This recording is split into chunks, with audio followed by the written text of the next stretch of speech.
un sujet qui est assez difficile d'approche, assez éthique, et qui très rapidement a émergé dès la création des unités de réanimation. Ici, c'était la création dans les années 50, donc c'est une spécialité qui reste encore jeune, issue d'une épidémie de poliomyélite qu'il y a eu dans le nord de l'Europe. Alors déjà, on a un décret qui sait qu'on va admettre en réanimation. C'est un patient qui a un ou plusieurs défaillances d'organes qu'il faut suppléer. Donc déjà, on a un cadre. Le problème, c'est de savoir si on peut tout faire, si on peut tout admettre. Et le but, c'est est-ce que le soin qu'on va mettre n'est pas futile ou ne va pas être, au final, plus délétère sur la fin de vie de notre patient. Parce que la réanimation, ça entraîne beaucoup d'effets secondaires dès lors qu'elle se prolonge. Et il ne faut pas croire que la réanimation permet de traverser juste un cap difficile. Le cap difficile est associé à de nombreux caps difficiles, et donc il ne faut pas juste voir est-ce qu'il va sortir ou pas de la réanimation, mais quel est son parcours de soins global, et au final, quelle est sa qualité de vie. Donc il va avoir trois causes pour ne pas admettre un patient en réanimation. Il va avoir le malade qui est considéré comme trop grave. Et dans le trop grave, il y a la notion d'âge. Et dans la trop grave, il y a aussi la notion de dysfonction d'organes. Avec 4 dysfonctions d'organes, on atteint des sommets en termes de mortalité. Vous voyez, plus de 90% des gens.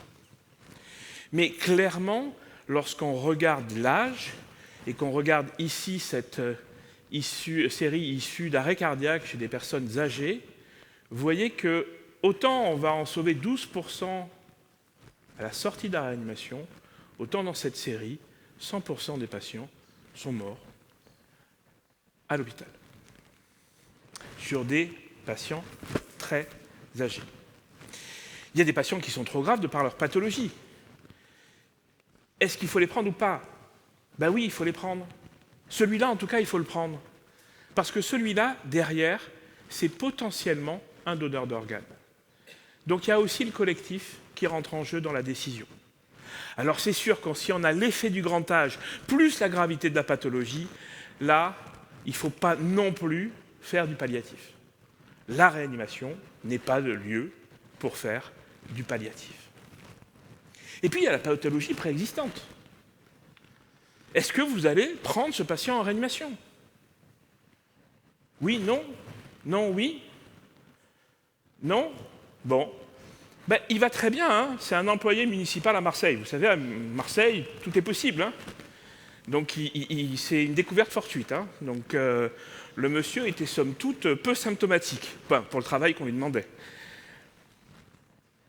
Ensuite, on va avoir les malades qui sont jugés comme trop bien pour la structure, et là, très clairement, c'est l'USC.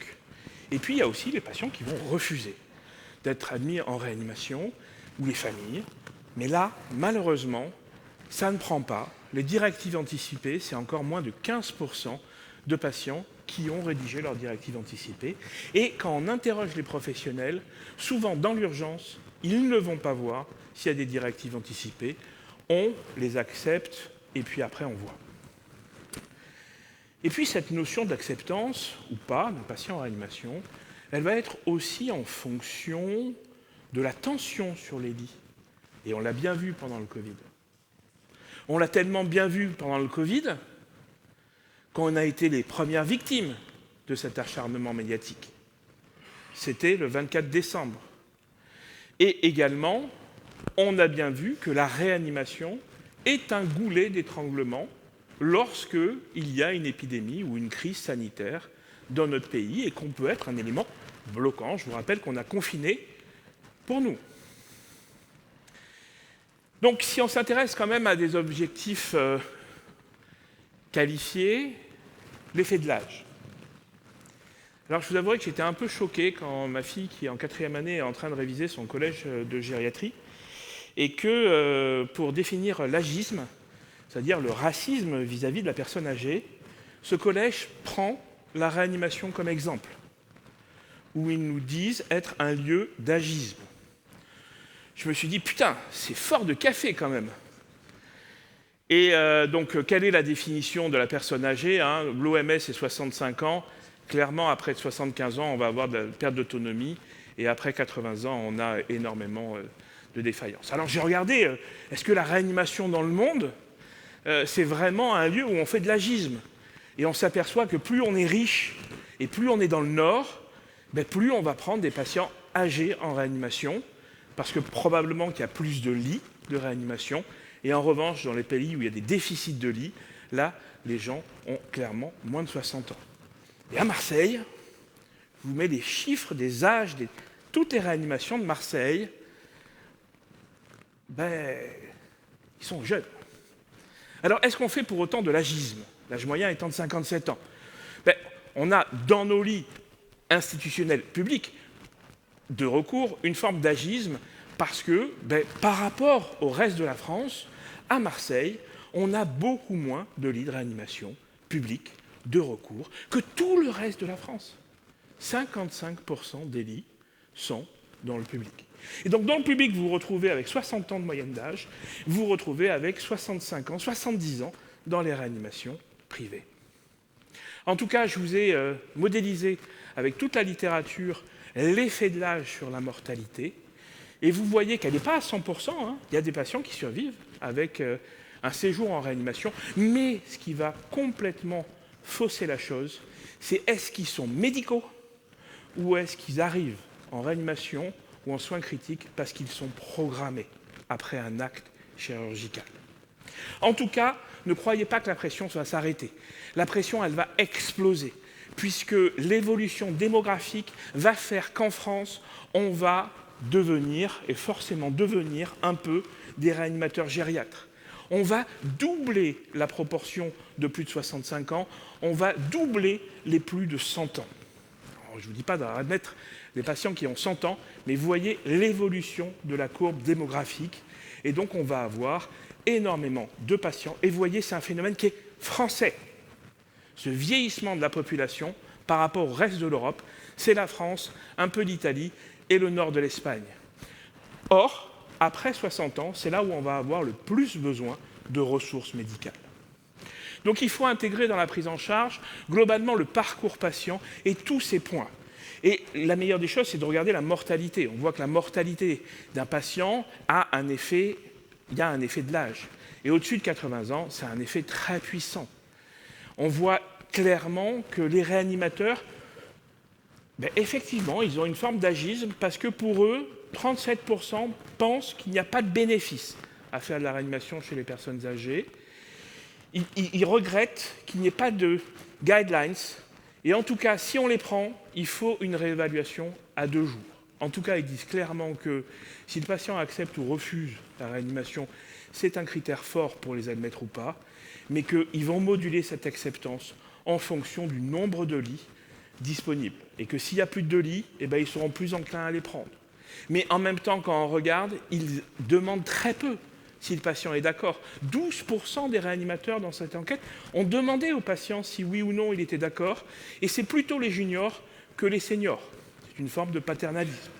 En tout cas, quand on demande et qu'on montre des vidéos à des 100 seniors ici, et qu'on leur dit, voilà, est-ce que vous voulez avoir de la VNI plus de l'épuration extra-rénale, il y en a 63% qui disent, non, je ne veux pas ça. Je ne veux pas ça. Donc, il faut aussi qu'on caractérise le patient âgé. Et donc, il faut qu'on regarde la sarcopénie, qui est un élément majeur pour la réanimation, et la fragilité. Parce que si on a un patient fragile, le stress qu'il va avoir en réanimation va être vraiment très conséquent en termes de pronostic. Alors, il y a différents scores. Il y a le phénotype de fragilité, qui est un peu complexe. Le plus simple, et qui doit être connu de tous, et qu'on doit tous avoir, c'est celui-là. Il est très simple. Et grosso modo, jusqu'à 3, on ne se pose pas de questions. C'est un vieux compétent. À 4, on peut commencer à se poser des questions. Et à partir de 5, on sait qu'on va avoir un impact significatif. Alors quel est le mieux? Ça a été étudié. C'est clairement ce score de fragilité qui est beaucoup plus simple, qui prédit beaucoup mieux la mortalité et la qualité de vie à 6 mois par rapport au phénotype de fragilité. Donc c'est vraiment le score qu'il faut qu'on admette. Et vous voyez ici, c'est la mortalité, la probabilité de survie, en fonction des scores. Et on voit que la barrière, c'est ce 4. Ce 4, c'est vraiment la barrière qui fait que d'un coup, on peut avoir une mortalité normale à une surmortalité. Et quand on regarde la proportion, ce 4, c'est la majorité des patients qu'on se retrouve en réanimation. C'est-à-dire, c'est là où il nous manque un score. En tout cas, cette fragilité va exploser la mortalité hospitalière plus que la mortalité en réanimation. Ici, vous avez la mortalité en fonction des scores de gravité et vous voyez qu'on avoisonne les 100% en réanimation quand on a un score de fragilité à 9, avec ici, encore une fois, sur 23 000 patients, la mortalité en fonction des différentes catégories. Donc je voulais simplifier, celle-là on peut l'imprimer, on peut l'avoir dans nos réanimations, il y a le score, il y a la mortalité en regard, ça nous permet de mieux apprécier. La comorbidité est également importante. Vous voyez que déjà le fait que ce soit un patient qui a des risques de comorbidité va doubler la mortalité. Et alors si c'est un médical par rapport à du programmé, ça va la tripler. La comorbidité a des effets très importants.